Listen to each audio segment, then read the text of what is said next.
Hello friends, welcome back to my channel. ഇന്ന് ഞാൻ ഒറോട്ടിയുടെ റെസിപ്പിയാണ് കാണിക്കുന്നത്. അപ്പോൾ അത് നല്ല ടേസ്റ്റി ആയിട്ടുള്ള ഒരു സ്നാക്ക് ആയിട്ടും കഴിക്കാം, ബ്രേക്ക്ഫാസ്റ്റ് ആയിട്ടൊക്കെ നമുക്ക് എടുക്കാൻ പറ്റുന്ന ഒരു റെസിപ്പിയാണ്. അപ്പോൾ അതെങ്ങനെയാണ് ഉണ്ടാക്കുന്നതെന്ന് നോക്കാം.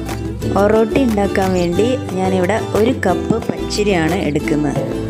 അത് നമുക്ക് കഴുകി നന്നായി കുതിരാൻ വെക്കണം. അപ്പോൾ പച്ചരി ഞാനിവിടെ കഴുകി വൃത്തിയാക്കി വെള്ളത്തിൽ കുതിരാൻ വെച്ചിട്ടുണ്ട്.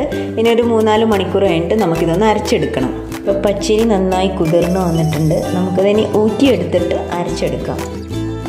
അരി മിക്സിയുടെ ജാറിൽ ഇട്ടെടുത്തിട്ടുണ്ട്. ഇനി ഞാനൊരു 5-8 ചെറിയുള്ളി ഇട്ട് കൊടുക്കുന്നുണ്ട്.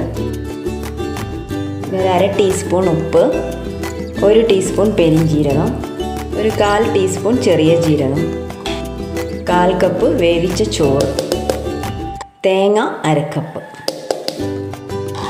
വളരെ കുറച്ച് വെള്ളത്തിൽ ഇതൊന്ന് അരച്ചെടുക്കണം. ഒരു 1/4 കപ്പ് വെള്ളം ഒഴിച്ചു കൊടുക്കാം, അരച്ചെടുക്കാം. ഇപ്പോൾ 1/4 കപ്പ് വെള്ളത്തിൽ അരച്ചെടുത്ത മാവാണ് ഇതുപോലെ തിക്കായിട്ട് ഇരിക്കുന്നുണ്ട്. ഇത് നമുക്കിനി ആവിയിലൊന്ന് വേവിച്ചെടുക്കണം. നല്ല നൈസായിട്ട് അരിഞ്ഞിട്ടുണ്ട് കേട്ടോ. അപ്പം ഞാൻ ഒരു വാഴയില എടുത്തിട്ടുണ്ട് കേട്ടോ. അതിലേക്ക് ഈ മാവ് വെച്ചെടുക്കുകയാണ്.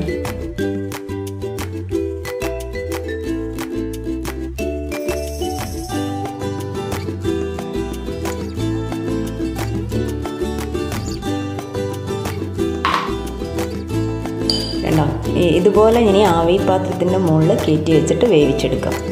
ഞാൻ ഇഡ്ഡലി തട്ടിലാണ് വെച്ച് കൊടുക്കുന്നത്. അതിൻ്റെ കൂടെയുള്ള ഒരു സ്റ്റീം ചെയ്യാൻ പറ്റിയ പാത്രമാണ്. അപ്പോൾ അതിലേക്ക് വെച്ച് കൊടുക്കുക. അപ്പം നമ്മളുടെ ആദ്യത്തെ ഒറോട്ടി ഇവിടെ റെഡി ആയിട്ടുണ്ട്. ഞാൻ വളരെ നേരിയതാക്കി എടുത്തതാണല്ലോ, അപ്പോൾ പെട്ടെന്ന് വെന്ത് ഇട്ടിട്ടുണ്ട്. ഒരു 3 മിനിറ്റ് മതി. ഉണ്ടോ, ഇതാ നല്ല സോഫ്റ്റാണ്, നല്ല ടേസ്റ്റിയാണ്. വാഴയിലയുടെ ആ ഷേപ്പൊക്കെ വന്നിട്ടുണ്ട്. അപ്പോൾ ഇത് ഇത്രയേ ഉള്ളൂ. ഇതേപോലെ രണ്ടാമത്തെയും കൂടി ഒഴിച്ചു കൊടുക്കണം.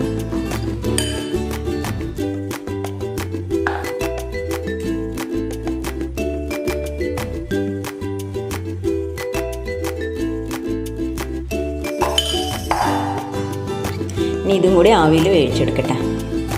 ഇപ്പോൾ രണ്ടാമത്തതും ഇവിടെ വെന്തിട്ടിട്ടുണ്ട്. ഇതുപോലെ അറ്റൊക്കെ ഞാൻ ഇങ്ങനെ വിടർത്തി കൊടുത്തിട്ടുണ്ട് കേട്ടോ. ഇതിൻ്റെ അറ്റം നഖം വെച്ചൊന്ന് ഇതാക്കി കൊടുക്കുക. പിന്നെ എളുപ്പത്തിൽ കിട്ടും.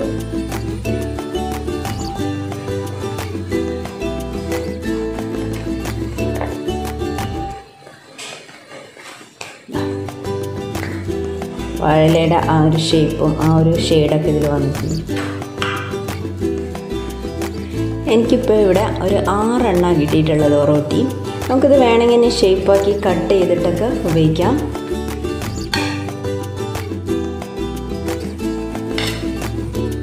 നല്ല ഷേപ്പിലൊക്കെ കട്ട് ചെയ്തെടുക്കുക കേട്ടോ. അപ്പോൾ ഇതാ ഞാൻ എല്ലാ ഒറോട്ടിയും ഒരു ഭംഗിക്ക് വേണ്ടിയിട്ടാണ് ഇങ്ങനെ കട്ട് ചെയ്ത് വെച്ചിട്ടുണ്ട്. അല്ലാതെയും നമുക്ക് കഴിക്കാം. ഒരു ഫോട്ടോ എടുക്കുമ്പോൾ ഒരു ഭംഗിക്ക് വേണ്ടി ചെയ്തതാണിത്. പിന്നെ ഇത് ചിക്കൻ കറിയുടെ കൂടിയും മീൻ കറി കൂട്ടിയിട്ടും എല്ലാം കഴിക്കാം. നല്ല ടേസ്റ്റിയാണ്. സ്പൈസി ആയിട്ട് വേണമെന്നുണ്ടെങ്കിൽ ഉപ്പും മഞ്ഞളും മുളകും കുറച്ച് വെള്ളത്തിൽ ചാലിച്ചിട്ട് അതിലേക്കൊന്ന് ഡിപ്പ് ചെയ്ത് കൊടുക്കുക. എന്നിട്ട് ഡീപ് ഫ്രൈ അല്ല, ഷാലോ ഫ്രൈ ചെയ്ത് എടുത്താൽ മതി. നല്ല ടേസ്റ്റ് ആയിരിക്കും. അപ്പോൾ ഇനി പുതിയ ഐറ്റമായിട്ട് അടുത്ത വീഡിയോയിൽ കാണുന്നവരേക്കും ബൈ.